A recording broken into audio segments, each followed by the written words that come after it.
j'ai le plaisir aujourd'hui d'un peu ouvrir le bal de la nouvelle thématique du SIEJ, les post-vérités du droit.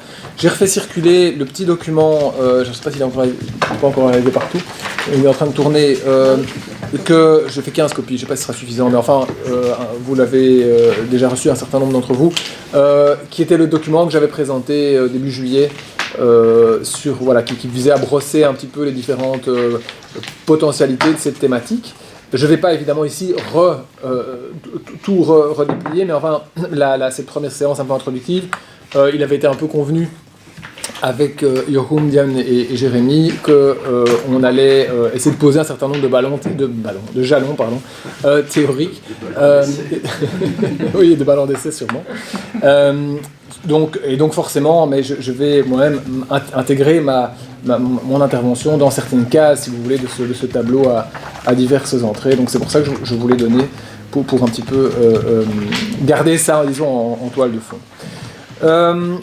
Donc c'est une recherche qui commence maintenant, il n'y a pas d'horizon déterminé à l'avance, donc on parle d'une recherche, je ne sais pas, de probablement 2 ans, 3 ans, on verra un petit peu.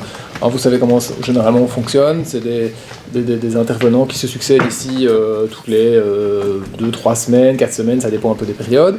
Il y a la possibilité à un moment donné aussi de transformer ces interventions orales en des communications écrites qui sont publiées dans la revue interdisciplinaire d'études juridiques, dans une rubrique particulière, actualité du SIEJ, et puis évidemment, généralement on termine quand même le cycle par une publication plus substantielle, un livre généralement, et donc d'ailleurs c'est l'occasion d'annoncer que le livre sur public-privé est en très bonne voie de publication. On n'a pas encore de date, mais enfin le manuscrit est rentré.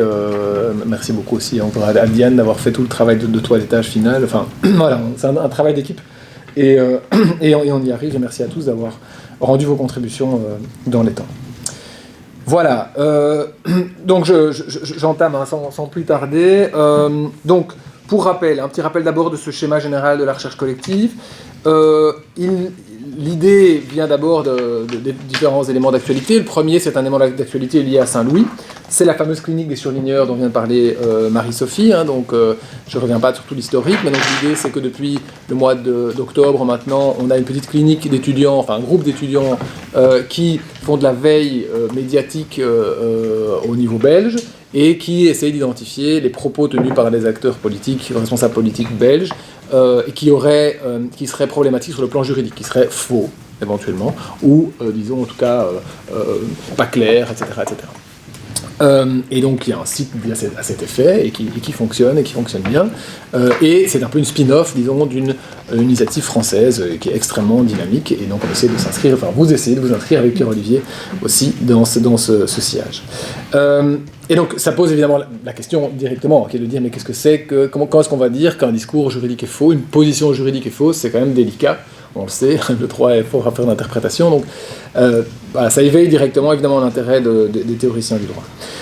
Puis plus généralement, évidemment, c'est le contexte global, celui de l'ère de la post-vérité, des fake news, de la défiance vis-à-vis de l'autorité des savoirs institués. La pandémie, je pense, le montre quasiment tous les jours, donc on est vraiment face à un exemple en direct.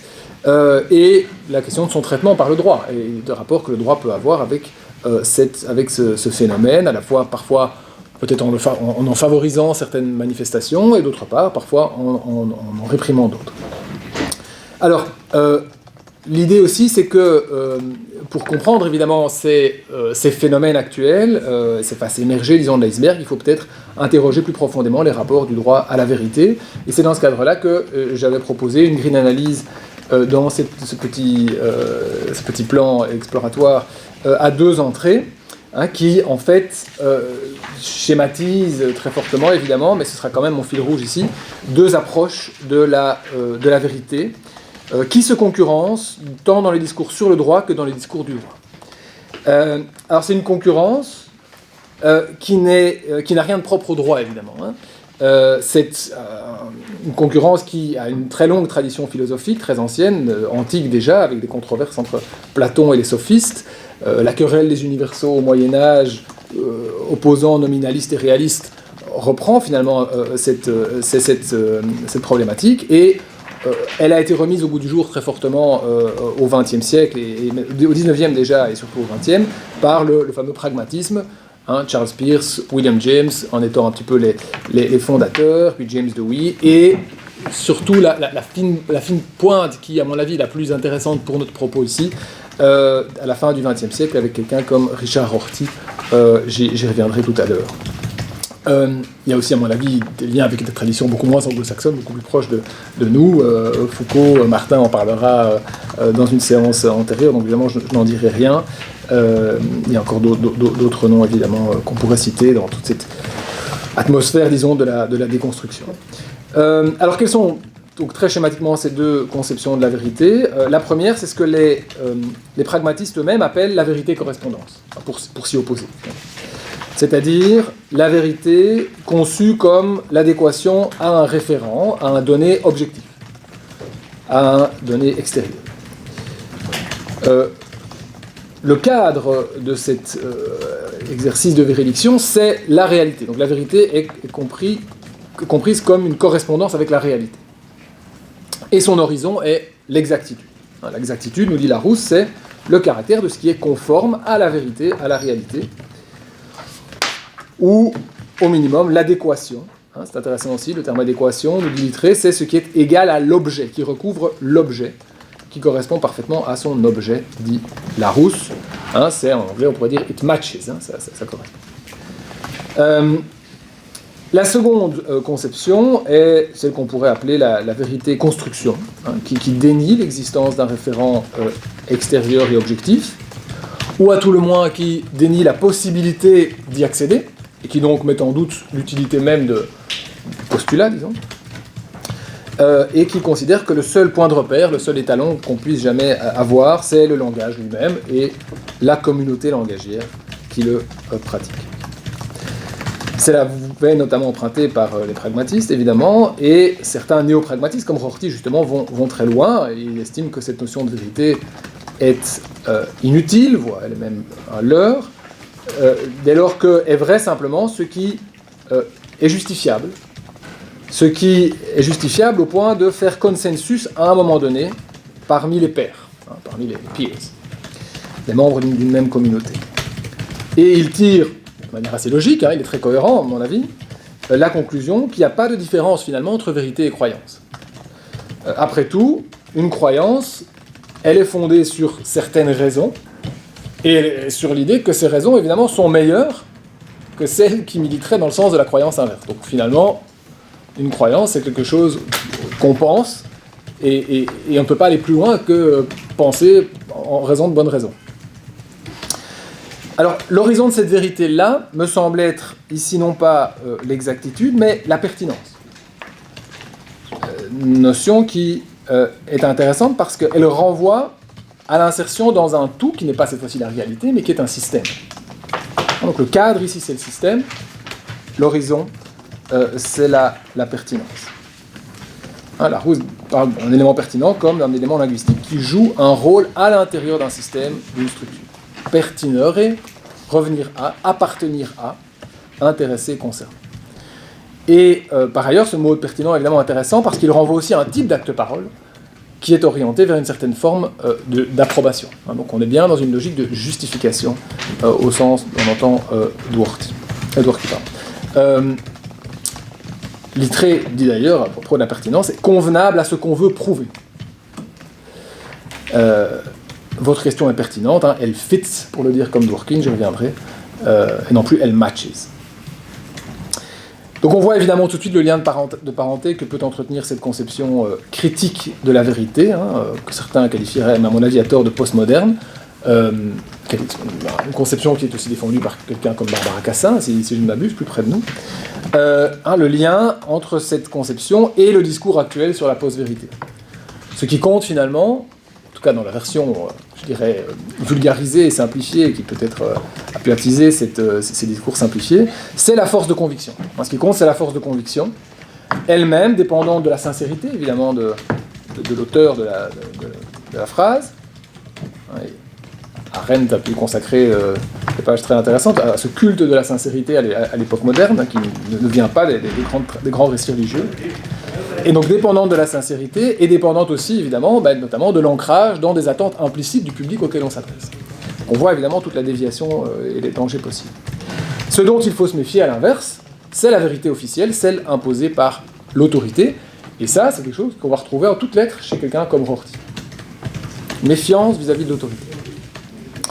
Et je crois que ce sera une des questions évidemment difficiles pour nous, enfin bien au-delà de nous, mais pour notre recherche ici, jusqu'où évidemment ne pas aller trop loin dans la déconstruction, comment rendre justice à cette compréhension plus fine de ce qu'est la vérité, sans liquider en même temps la notion même de vérité. Il y a aujourd'hui notamment des pragmatistes qui travaillent sur cette question, comment concilier l'idée d'une vérité pragmatiste et quand même ne pas tomber dans toutes les affres de l'âge post-vérité. Et je me demande, et ce sera tout à l'heure ma conclusion, je me demande si le droit, à cet égard, n'a pas quelque chose à apprendre aux autres sciences. Mais avant d'arriver évidemment à ce point-là, je vais donc maintenant proposer un très rapide tour d'horizon de comment ces deux approches de la vérité se matérialisent aux différents étages de l'empire du droit.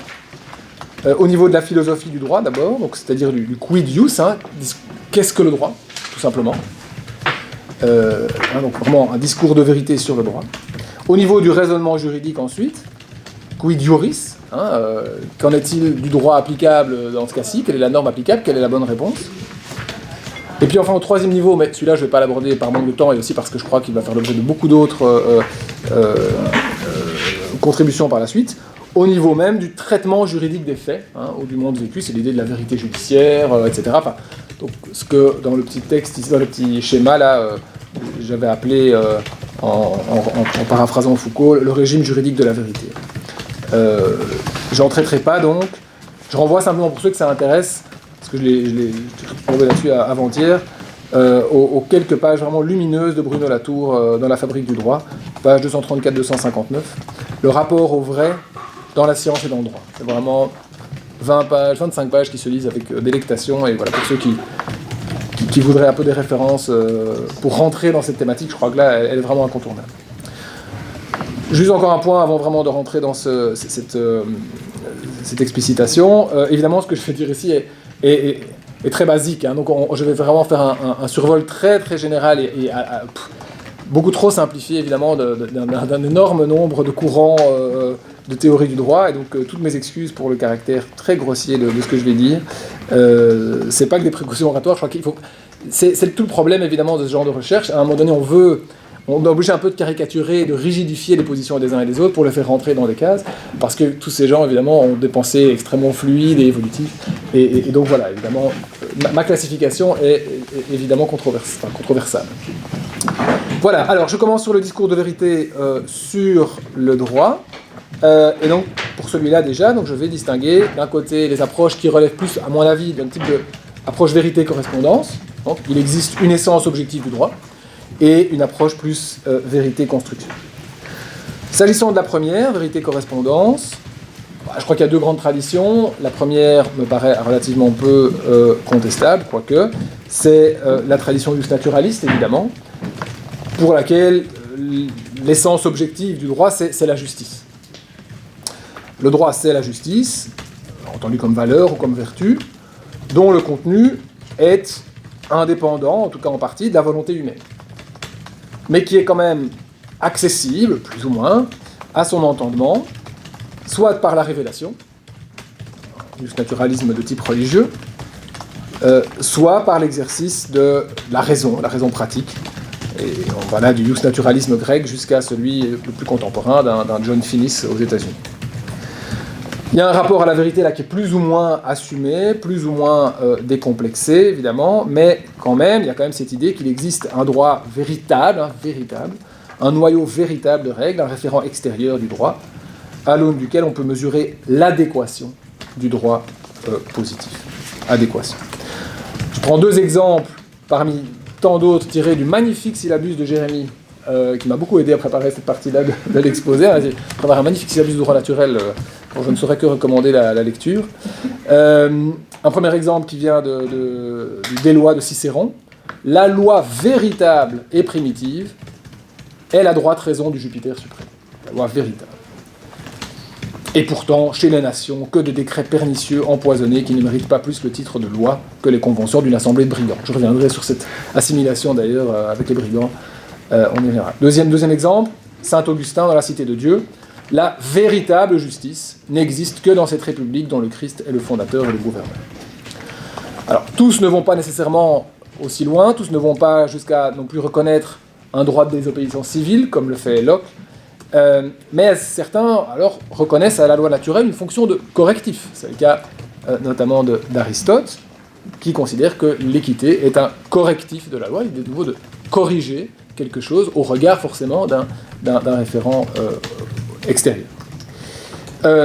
Cette notion de ce rapport à la vérité se retrouve aussi dans les grandes déclarations de la fin du XVIIIe, notamment la déclaration américaine de 1776. Nous estimons que ces vérités vont de soi, que tous les hommes sont créés égaux, que leur créateur leur a attribué certains droits inaliénables, notamment la vie, la liberté et la poursuite du bonheur. Voilà, je ne vais pas plus loin, je pense que c'est assez évident, de nouveau à la très très grosse touche. Deuxième courant, c'est c'est le courant positiviste, classique, normativiste même qu'on pourrait dire, qui renonce évidemment ici à l'idée de définir le droit au regard d'une moralité objective, mais qui néanmoins continue de tenter de dégager un invariant, un universal du droit. L'idée qu'il y aurait des éléments juridiques indépendants du contexte, indépendants du locuteur, et ces éléments ils vont se retrouver généralement autour de la notion de norme, évidemment, et la notion de commandement. C'est Bentham qui ouvre le bal au XVIIIe siècle. Le droit, c'est un assemblage de signes exprimant une volonté conçue ou adoptée par le souverain d'un État. Austin, premier grand penseur du positivisme juridique, le droit, c'est un commandement exprimé par un souverain, c'est-à-dire quelqu'un dont les commandements sont d'ordinaire suivis et qui n'a pas l'habitude d'obéir à quiconque. Et Austin dit lui-même, dans son ouvrage phare, qu'il voulait que les termes de sa définition aient le caractère simple et péremptoire que l'on retrouve dans la méthode poursuivie avec tant de succès par les géomètres. Donc on voit bien le parallèle qui reste avec un rapport, disons, à une réalité physique. On connaît aussi, évidemment, on enjambe encore un siècle, on arrive au XXe siècle, avec Kelsen, le droit, c'est un ordre de contrainte de la conduite humaine, assorti de sanctions immanentes et socialement organisées.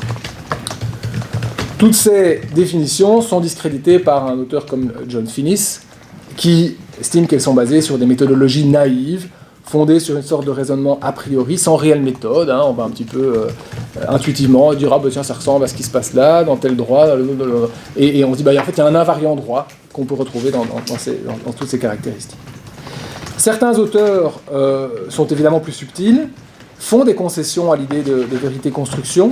C'est le cas, je crois, de Hart.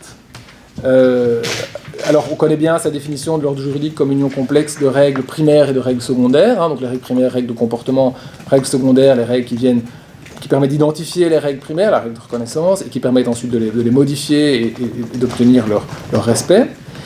Mais il insiste aussi beaucoup sur deux aspects qui, moi, me paraissent ici intéressants dans le cadre de notre recherche, sur l'aspect interne des règles. Est une règle de droit, celle qui est perçue et acceptée comme modèle de comportement, à la différence de la définition d'Austin. Donc le destinataire joue désormais un rôle dans l'identification de la règle de droit. Donc on est sur un rapport déjà un peu plus intersubjectif et moins objectif. De même, sa fameuse règle de reconnaissance, qui permet de définir ce qui est une règle de droit et ce qui ne l'est pas, il, à demi-mot, mais Philippe Gérard le montre bien dans sa contribution aux sources du droit revisité, il en reconnaît quand même le caractère nécessairement collectif et conventionnel, in fine. Donc il faut n'est droit finalement que ce qui fait à un moment donné consensus au sein d'une communauté donnée. Et là, on commence à perdre vraiment le rapport avec une réalité extérieure. Et puis je ne résiste pas évidemment à la tentation de citer un auteur plus proche de nous tant géographiquement que temporellement, c'est Lucien François, ancien professeur de philosophie du droit à Liège, qui a développé vraiment une approche granulaire, presque chimique du droit, où il va chercher la molécule juridique dans un certain nombre d'ouvrages, d'abord Essai sur la définition du droit, et puis plus récemment, à l'occasion de son éméritat, dans un livre qui s'appelle Le Cap des tempêtes. Alors c'est un titre intéressant, j'ai appris ça récemment, mais en fait ce terme est au départ lié à justement cette question qui est posée d'abord par saint Augustin dans la Cité de Dieu, qui dit mais finalement c'est quoi la différence entre le droit d'un État et les ordres donnés par une bande de voleurs qui viennent vous agresser. Et la réponse, bon, c'est une grosse question évidemment qui a agité de tout temps la théorie du droit, et que Norberto Bobbio, grand théoricien du droit positiviste, a qualifié justement de cap des tempêtes du positivisme juridique. Et Lucien François reprend la thématique du cap des tempêtes et il dit c'est très simple, il n'y a pas de différence. Il n'y a aucune différence, parce que dans les deux cas, il y a un jurem. Et donc tout revient à cette notion de jurem. Le jurem, c'est le plus petit commun dénominateur à tout ensemble juridique. C'est quoi? Il donne une définition extrêmement claire. C'est le vœu, c'est le mot, le vœu d'obtenir une certaine conduite, vœu assorti d'une sanction, elle-même matérialisée par une pression sociale, qui s'adresse à des êtres doués de conscience et de volonté. On ne rentre pas évidemment du tout ici dans l'explicitation de cette définition, mais on voit bien l'idée, on est vraiment dans une approche, comme je disais, chimique presque, de la réalité droit, on va disséquer la substance droit. Alors, s'opposent à cela d'autres théories qui nous ramènent plutôt du côté de la vérité-construction et qui conçoivent le droit plus comme une pratique. Alors, là aussi, je crois qu'on pourrait remonter certainement à l'Antiquité, mais je m'intéresserai ici qu'aux théories du droit contemporain, à faute de compétences et de temps. On aurait peut-être pu aussi évoquer la scolastique médiévale, à mon avis déjà. Je laisserai aussi de côté le pluralisme juridique, qui sera abordé plus tard, toutes les approches culturelles aussi qui seront abordées par Anne-Sophie Chambaud plus tard, donc je serai plus bref ici. Je me concentrerai simplement sur les héritiers du pragmatisme dont on a parlé tout à l'heure, du tournant linguistique, du tournant pragmatique, et avant tout évidemment le réalisme américain, très très brièvement, qui émerge à la fin du XIXe siècle, qui donc correspond vraiment à un rejet du formalisme, qui est emmené par Oliver Wendell Holmes, qui était juge à la Cour suprême américaine d'ailleurs, et qui est un pragmatiste patenté, c'est un ami ou même un membre, disons, du cercle des pragmatistes de l'époque, et qui très clairement, dans son œuvre majeure, The Path of the Law, nous dit très clairement « The life of the law has not been logic, it has been experience ». Le droit est une expérience, est affaire d'expérience. Le droit est nécessairement toujours culturellement situé. C'est une expérience située, une expérience inaccessible finalement à une théorie, à une description théorique générale ou désincarnée, avec toute une série de conséquences, notamment le primat de la décision, du cas sur la règle, l'idée d'un feeling juridique plutôt que d'un raisonnement cartésien, l'idée qu'on est dans une optique plutôt de justification et pas d'application de la règle, etc. etc. C'est une tradition qui a été très, très fertile sur le plan, très féconde sur le plan aussi de la postérité. Il y a un fil qui s'étend jusqu'à Michel Tropper aujourd'hui encore. Donc vous connaissez peut-être la théorie des contraintes juridiques, qui est un petit peu la même idée, c'est de dire que le droit, c'est finalement ce qui est vécu par les juristes comme des contraintes qui viennent s'imposer à eux presque comme des habitus sociaux, mais c'est pas des habitus sociaux, c'est quelque chose qui leur vient de leur propre éducation, de leur propre expérience, et à un moment ils sont irrésistiblement appelés vers cette solution plutôt que vers telle autre. C'est aussi ce même fil qui va donner naissance aux études juridiques critiques, dont je ne vais pas parler puisqu'il sera présenté par Diane la semaine prochaine. Juste pour dire simplement, parce que j'y ai pensé en préparant ceci, le rapport à la vérité de ces études juridiques critiques me paraît quand même un peu ambivalent. Ils sont très pragmatiques sur le droit. Premier à dire, mais bon, le droit est un discours, le droit évidemment ne répond pas à une essence des choses, mais ne le sont-ils peut-être pas nécessairement sur le social lui-même, le social qui lui semble pouvoir être appréhendé de manière directe et immédiate, en tout cas chez certains d'entre eux. Il y a une sorte de retour à une forme de vérité-correspondance dans la description d'enjeux, voire d'universaux, la racialité, la féminité, etc. Même si évidemment beaucoup sont plus subtils que ça, et qui sont aussi conscients des dangers d'une approche déconstructiviste trop radicale. Juste pour un exemple, et puis je m'arrête là, Roberto Unger, le chef de file des Critical Legal Studies dans les années 70, lance déjà à cette époque un avertissement qui, à mon avis, a valeur de prophétie. Il dit ceci: ceux qui mettent à l'écart le formalisme, pourtant a priori lui-même, parce qu'ils le considèrent comme étant une douce illusion, ne savent pas qu'ils passent à côté de ce que les penseurs libéraux classiques ont vu avant eux. La destruction du formalisme entraîne dans son sillage la ruine de toutes les autres doctrines libérales du jugement. Et je pense que le Trumpisme et son cortège de fake news donnent du crédit à cette hypothèse. Voilà pour le réalisme. Peut-être plus proche de chez nous, il y a évidemment toute une autre veine de recherche dans laquelle, notamment évidemment, à laquelle a participé évidemment François et beaucoup d'autres. Le droit comme interprétation, droit comme argumentation. Droit comme argumentation, on pense évidemment directement à Cain Perelman, qui renoue avec la tradition de la rhétorique, et dans lequel vraiment le raisonnement juridique est avant tout indexé vers un objectif de persuasion. Et le droit comme interprétation, qui, ici que j'ai envie d'illustrer par un de ses penseurs les plus radicaux, qui est Stanley Fish, qui n'est au départ pas juriste d'ailleurs, qui est un philosophe, voire même un philologue, je pense, et dont le titre même du maître ouvrage sur la question est très pragmatiste. C'est en français respecter le sens commun, en anglais doing what comes naturally. Et qui, j'ai pas quelques phrases qui nous disent ceci, nous vivons dans un monde rhétorique. La théorie ne mène nulle part, et donc il promeut une vision antifondamentaliste radicale, qu'il définit non pas comme l'absence de fondement, mais comme étant que tout fondement a été établi par la persuasion, dit-il, et je cite toujours, c'est-à-dire par le développement d'une thèse et d'une contre-thèse, basée sur des exemples et des preuves culturelles, contextuelles.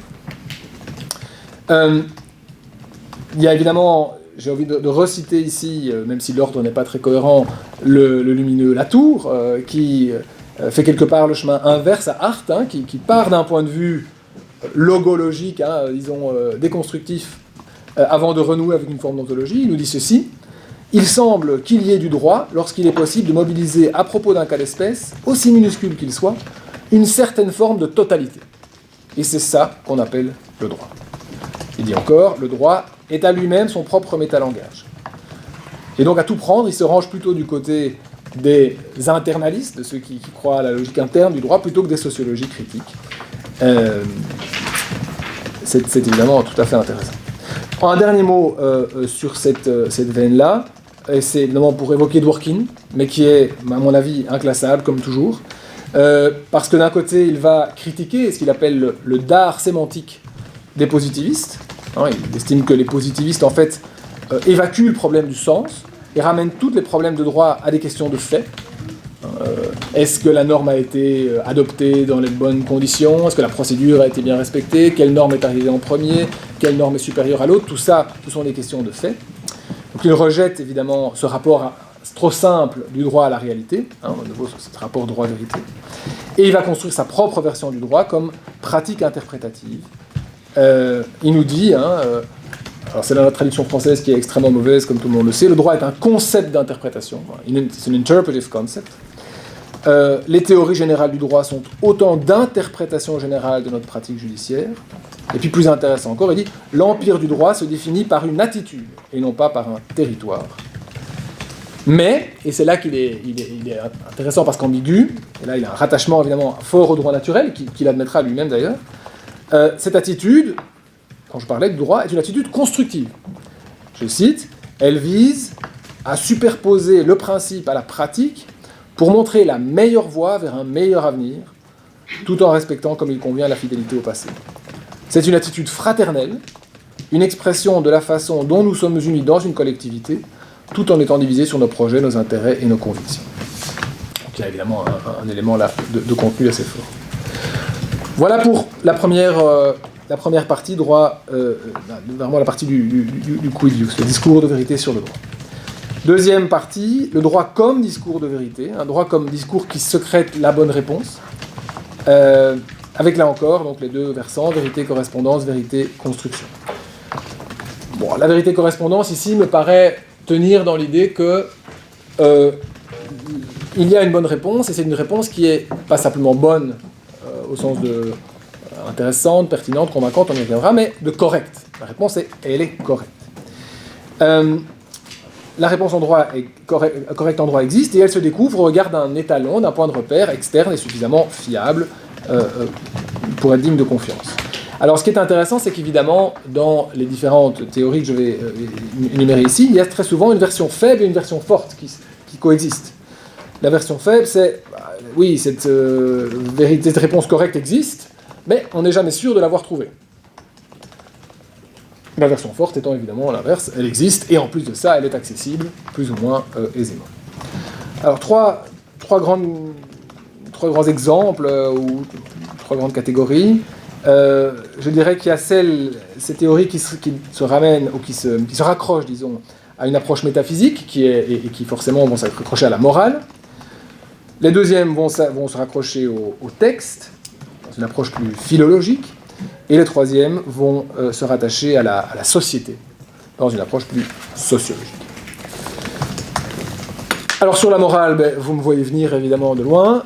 C'est évidemment de nouveau ici l'approche du droit naturel que je voulais épingler, qui abrite évidemment des rapports très différents à la vérité, très divers. Pour certains, il s'agit de principes immuables, dans le chef d'autres, des principes qui peuvent évoluer. Ces principes sont, c'est vrai, souvent trop généraux pour donner une réponse correcte à n'importe quel cas. Mais enfin, tout de même, sur un certain nombre de sujets, évidemment, et bioéthiques notamment, le droit naturel, en tout cas certains tenants du droit naturel, prétendent à aboutir à des réponses claires. Je pense à quelqu'un comme Xavier Dijon, notamment pour ne pas parler de quelqu'un de trop éloigné. Il a évidemment sur certaines idées, sur certaines questions, des conceptions très claires de ce qui est bon, ce qui est juste, ou qui devrait être juste en droit. Mais de manière encore beaucoup plus évidente, nouveau, dans le magnifique syllabus de Jérémie, j'ai pu trouver des exemples quand même édifiants de la façon dont nos juges de l'ordre judiciaire peuvent évoquer le droit naturel à l'appui de la bonne réponse, s'agissant ici du droit de régler ses propres funérailles, le droit pour le défunt de régler le mode de... ce droit donc de régler ses propres funérailles découle de la personnalité et de la liberté humaine. Bien qu'elle ne soit pas expressément réglée par la loi, elle a été de tout temps et universellement admise comme de droit naturel. Vraiment là, sur la bonne réponse claire et nette donnée par le droit naturel. On a la même chose dans un arrêt de cassation concernant le droit de visite des grands-parents à leurs petits-enfants. Donc voilà, c'est un peu anecdotique parce que c'est assez rare, mais enfin tout de même, ça montre bien que cette idée continue quand même d'exister. Deuxième fondement, c'est le texte de la loi. Bon là aussi vous me voyez venir évidemment de très très loin. C'est évidemment toute cette approche qui part de Montesquieu, qui va jusqu'au juge Scalia à la Cour suprême américaine. Le juge est la bouche de la loi. Montesquieu nous dit en 1777, les juges de la nation ne sont que les bouches qui prononcent la bouche qui prononce les paroles de la loi, des êtres inanimés qui n'en peuvent modérer ni la force ni la rigueur. Beccaria en 1764 nous dit aussi des choses du même genre, nous dit « Rien n'est plus dangereux que l'axiome commun selon lequel il faut consulter l'esprit de la loi. C'est dresser une digue bientôt rompue par le torrent des opinions. » Donc là, je pense que le terme est intéressant. On distingue bien l'opinion du fait, justement, une distinction répudiée par les pragmatistes. C'est évidemment l'époque du syllogisme judiciaire. On est au XVIIIe. Au XIXe, cette idée est reprise par les partisans de l'école de l'exégèse, avec la centralité de la figure du code, les grands codes napoléoniens, et finalement pour eux, la lettre du code doit être tenue pour équivalente à l'esprit du texte, équivalente à l'intention de l'auteur, et elle est finalement une question de fait. C'est une question de fait. Et j'aime bien comment Léon Husson, qui est un philosophe français désormais décédé, mais la façon dont il présente l'école de l'exégèse, il nous dit « Le droit y est présenté comme une discipline analogue à la fois à la théologie et aux mathématiques. À la théologie parce qu'elle recherche la révélation du juste dans la loi, comme la théologie cherche celle des vérités de foi dans l'écriture sainte, aux mathématiques parce que sa méthode est comme la leur essentiellement déductive. » Alors il y a aussi évidemment des versions fortes et des versions faibles, je ne m'y attarde pas trop. La version forte reste, me semble-t-il, quand même encore très présente dans les cours et tribunaux. La doctrine du sens clair des textes a encore de beaux jours devant elle. La doctrine de l'acte clair en droit européen est encore très très prégnante. On a un doctorant, François et moi, qui travaille sur ces questions maintenant, Oscar pour ne pas le citer. Avec des prolongements parfois très sophistiqués, comme chez Kelsen. Parfois, les étudiants, en tout cas, n'ont pas une vision très claire de ce que dit Kelsen là-dessus. Ils ne considèrent pas que le juge est vraiment la bouche de la loi. Il se rend bien compte qu'il y a évidemment plein de situations dans lesquelles la norme est lâche ou est large, mais il dit il n'y a aucun problème. Lorsque le juge, à ce moment-là, est face à une norme large, il fait ce qu'il veut, et il fait ce qu'il veut en vertu du droit. C'est le droit qui l'habilite à faire ce qu'il veut. Et donc il agit bien toujours en droit, et il applique une vérité du droit simplement en faisant absolument ce qu'il veut. Et puis il y a des approches plus modérées, comme celle de Hart, je n'y reviens pas ici. Enfin, troisième exemple, c'est la société. Donc quand on va chercher la vérité du droit directement dans le corps social.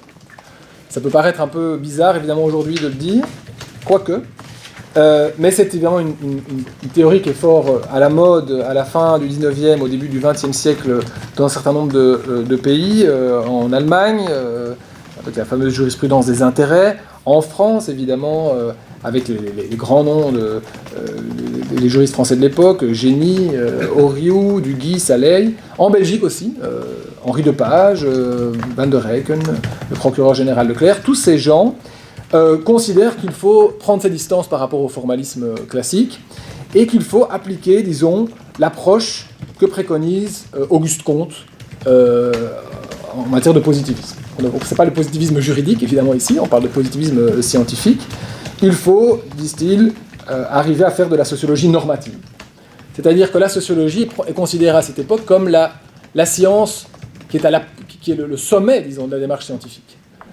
Parce qu'elle embrasse ce qui est le plus difficile, elle embrasse directement le corps social, et l'objectif est que le juge, plus que le législateur d'ailleurs, arrive à percer grâce aux méthodes de la recherche scientifique, de la libre recherche scientifique, principalement l'expérience, mais aussi des théories qui viennent dialoguer avec l'expérience, qui viennent se saisir directement des intérêts sociaux, qui parcourent le corps social, et qu'il arrive, sans devoir s'encombrer de la loi, disons, qu'il arrive à trouver l'équilibre entre les intérêts des uns et des autres.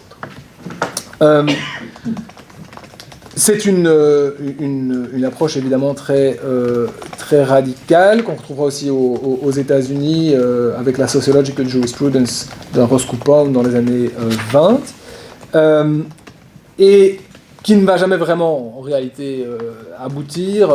Il y a des travaux très intéressants d'une jeune collègue qui s'appelle Anne-Marie Oding, qui a écrit un livre qui s'appelle Les frontières de la science du droit, et qui montre bien qu'en réalité il n'y aura jamais vraiment de méthode derrière, et que finalement cette approche prétendument scientifique et directement prise avec la réalité se ramènera à simplement une réhabilitation, disons, de la jurisprudence. Pour connaître le droit, c'est aussi aller voir la jurisprudence, et pas simplement se contenter de la figure du code. Donc ce sera, disons, probablement la victoire principale de cette école. Voilà toujours au pas de course, vraiment, cette présentation en forme de synthèse extrême. On arrive à la vérité construction, de nouveau maintenant ici, où ici la bonne réponse n'est pas vue comme un donné à découvrir par un cheminement de l'esprit, mais plutôt comme une construction sociale. Et donc l'horizon, de nouveau on y revient, c'est la pertinence. La bonne réponse est la réponse pertinente au sein d'un système. L'objectivité troque ici laisse sa place à l'intersubjectivité. La vérité devient le consensus. Alors là aussi, beaucoup trop rapidement, il me semble qu'il y a deux grands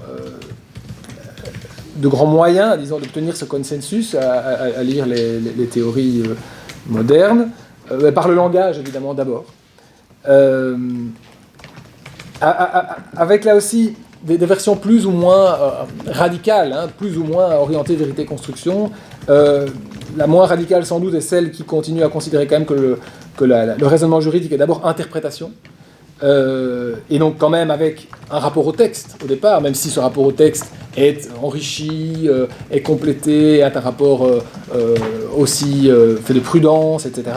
Il y a quand même un rapport au texte, avec des versions relativement justement modérées, telles que celle d'un François et Michel Van Kerkhove, avec des versions au contraire très, très fortes, telles que celles défendues par Dworkin, pour qui il existe une seule bonne réponse.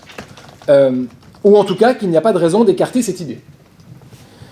Mais que cette bonne réponse n'est sans doute accessible qu'à un juge herculéen, à un juge héroïque.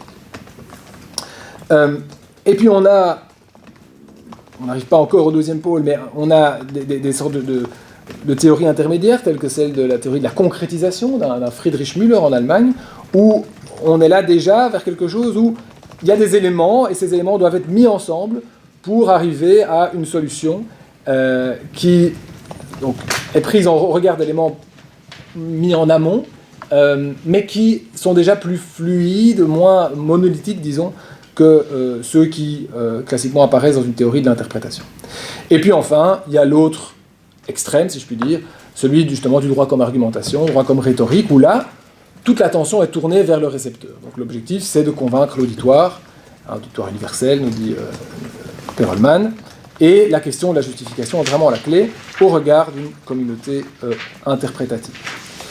Mais il me semble que cette approche-là, elle aussi, recèle une déclinaison plus forte, plus scientiste, dérivée de la logique, hein, c'est cette approche par la logique juridique, avec des manuels parfois extrêmement impénétrables, hein, de logique juridique, ou de droit comme argumentation, et où on se rapproche quand même là de l'idée, à mon avis, de la seule bonne réponse, non pas en soi au regard d'un réel objectivé, mais au regard des données du système. Il y a une réponse pertinente, et je crois que là, il y a des liens très clairs avec les pistes actuelles de l'intelligence artificielle. Hein, on est sur l'idée, on rentre toutes les données dans la machine, et au regard de ces données-là, ce sera la bonne réponse, il n'y en a pas d'autre possible. Voilà le premier disons, chemin que peut emprunter cette vérité-construction. Le deuxième, mais c'est, il me semble, le marché. Le marché, hein, c'est l'analyse économique du droit est très clairement aussi un successeur, ou un héritier, disons plutôt, de la philosophie pragmatique. D'ailleurs, Rorty s'entendait très bien avec Richard Posner. Et l'idée est ici de dire que la bonne réponse, elle va naître de l'interaction libre entre les individus. C'est le fameux théorème de Coase, C-O-A-S-E, hein, dans un article très connu, c'est l'article apparemment le plus téléchargé en droit, tout l'univers, qui s'appelle The Problem of Social Cost de 1960, et qui parle d'un cas réel, hyper bref, qui concerne un cas de la fin du XIXe siècle, qui concerne un conflit, un litige de voisinage entre un médecin et un confiseur. Le médecin a installé sa salle d'attente au fond de son jardin. Et le problème, c'est que de l'autre côté de la haie ou du mur mitoyen, le confiseur, lui, il fait tous les jours, il fait sa pâte à bonbons, et ça fait beaucoup de bruit et beaucoup de nuisances. Et donc, le médecin va en justice, il attaque le confiseur, etc. Bon, Coase ne s'intéresse pas du tout à la solution qui sera donnée au vrai cas. Le vrai cas, c'est que le médecin va gagner le procès. Mais il dit peu importe en fait. Ce qui est vraiment intéressant, il dit, c'est que peu importe qui a gagné. Parce que dans les faits, s'il n'y avait aucun coût de transaction, si les gens se parlaient très librement sans problème, eh bien, dans ce cas-ci, le médecin gagne plus d'argent que le confiseur avec son travail, c'était dans l'équation de départ, et donc le médecin, même s'il avait perdu, il aurait ensuite été frappé à la porte du confiseur, et ils auraient trouvé un arrangement.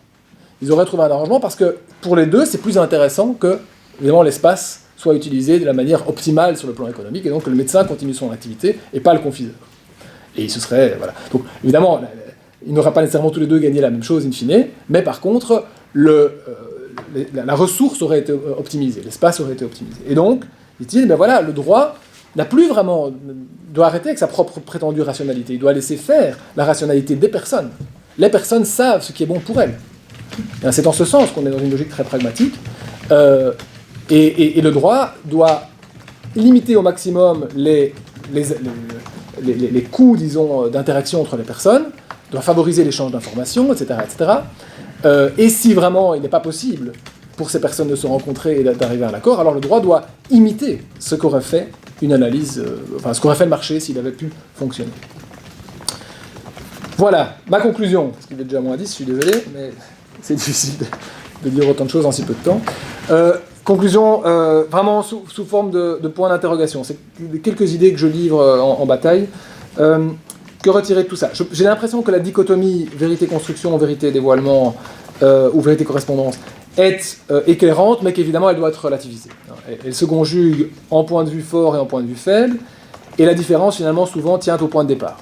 Il y a une réalité externe, ou bien il n'y a de réalité que interne, mais dans les deux cas en tout cas, on n'abandonne pas la prétention à la vérité, simplement d'un côté on la définit comme étant objective, et de l'autre comme étant intersubjective. Deuxième conclusion, la vérité-construction me paraît tenir actuellement clairement le haut du pavé, tant sur le quid ius que sur le quid iuris. Mais paradoxalement, elle me paraît s'opposer à l'instinct pragmatique, hein, au bon sens des praticiens, alors même qu'elle est censée être plus pragmatique. Je veux dire, vous allez interroger l'homme de la rue ou l'avocat, ou je pense que la plupart seront beaucoup plus proches des premières théories que des secondes. Donc c'est un paradoxe, évidemment. Elle est elle-même, cette théorie, un discours de vérité culturellement orienté. Troisièmement, cette vérité-construction est sans doute plus facile à accepter dans le droit que dans d'autres registres, notamment celui des sciences, en raison de la très forte institutionnalisation du monde juridique et en raison de sa mission propre, hein, qui est de pacifier les relations sociales, mission qui nécessite une dimension performative. Donc on accepte nécessairement de ne pas être dans du pur descriptif.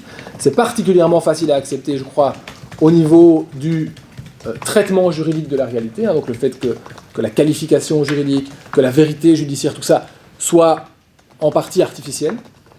Je crois que c'est aussi relativement facile à accepter au niveau du raisonnement juridique. Hein.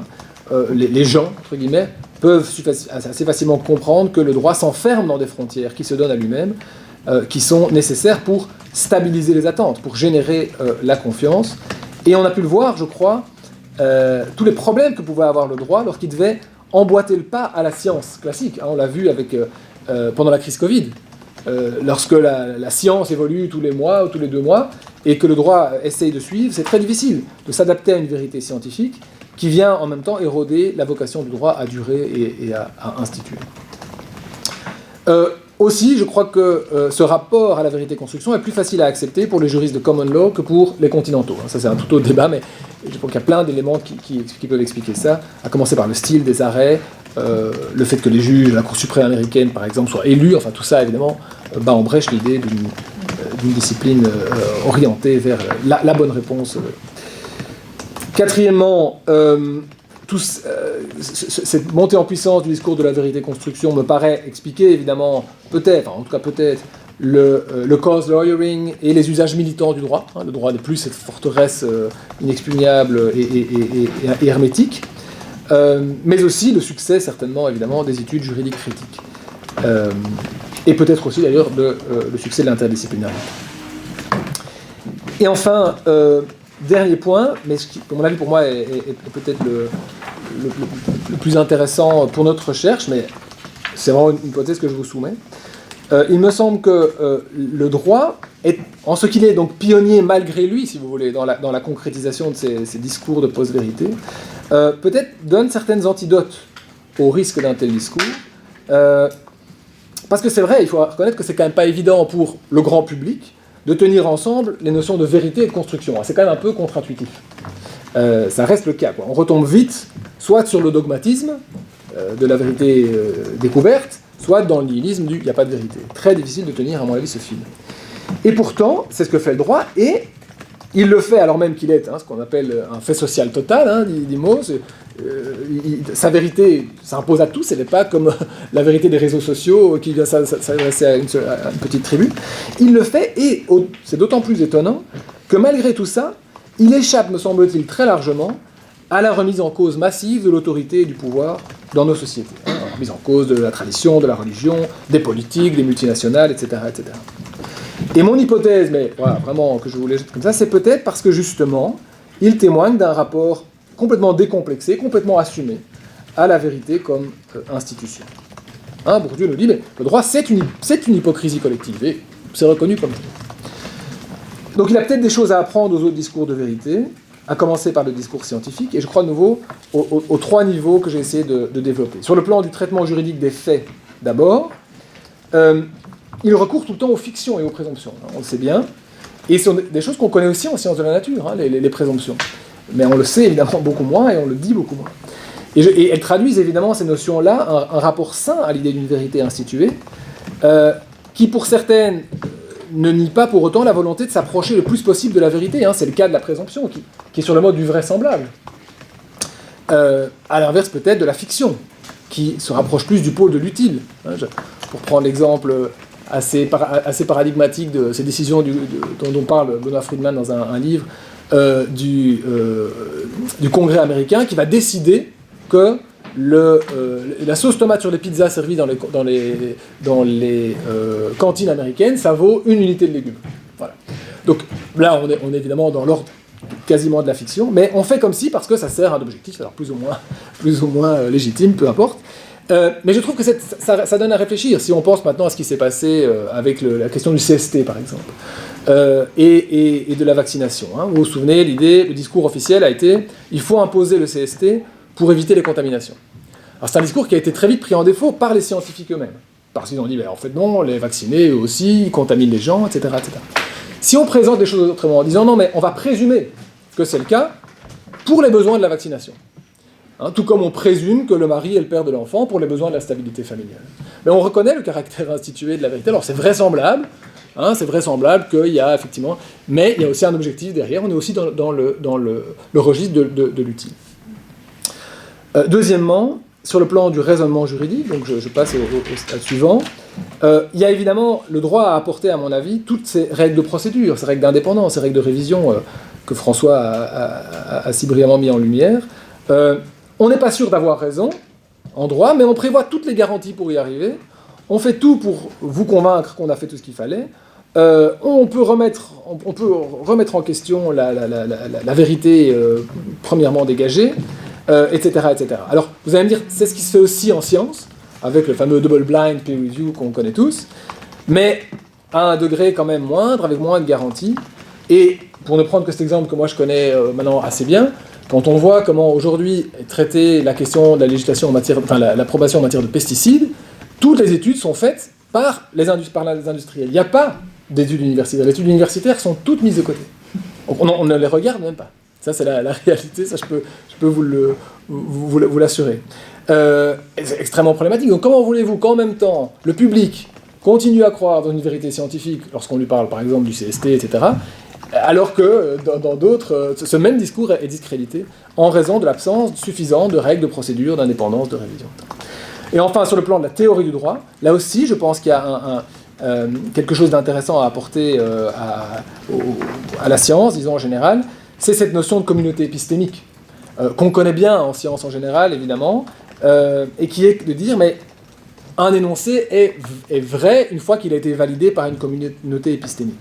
C'est quelque chose qui n'est pas non plus tellement facile à comprendre pour le grand public. Mais en droit, on connaît ça très très bien, et on le connaît tellement bien qu'on a même un nom pour parler de cette communauté épistémique, qui est un nom très fort, qui est la doctrine, et qui directement imbrique la question de la connaissance avec l'autorité.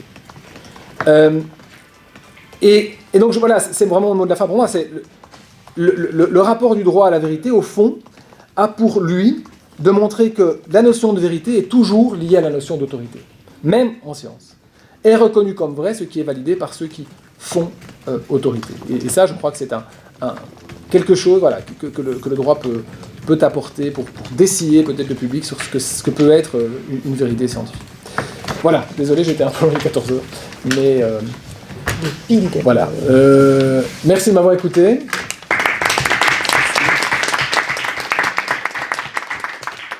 Voilà, donc on se